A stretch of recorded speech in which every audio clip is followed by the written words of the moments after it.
izləyən hər kəsə salam. Bugün sizə WhatsApp-ın yaddaşını necə təmizləyirəm, onu göstərəcəm.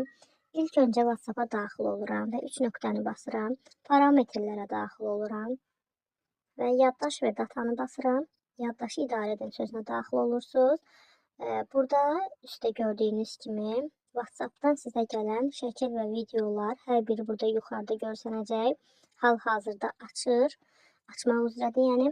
Bu açana qədər gəlin sizə başa salım aşağıda. Hamısı söhbətlər və kanallar yazılan yazılar görürsünüz.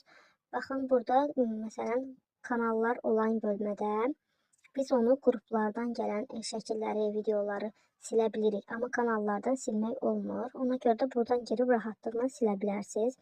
Məsələn mən daxil oluram kanallardan hər hansısa birinə. Buradan girib işarələyib seçib silə bilərsiniz. Bu cürlə təmizləyə bilərsiniz.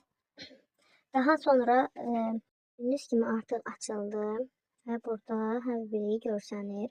Bura daxil oluruq və buradan istənilən şəkili seçib təmizləyirik. Əgər videom sizlər üçün faydalı oldusa, kanalıma abunə olaraq, bildirimləri açaraq növbəti videolarımdan xəbərdar ola bilərsiniz. Əgər videomu bəyəndinizsə, like atmağı unutmayın. Sağ olun, növbəti videolarımda görüşərik. Necə bir videoların gəlməsini istəyirsinizsə, rəylərdə yazıb bildirə bilərsiniz.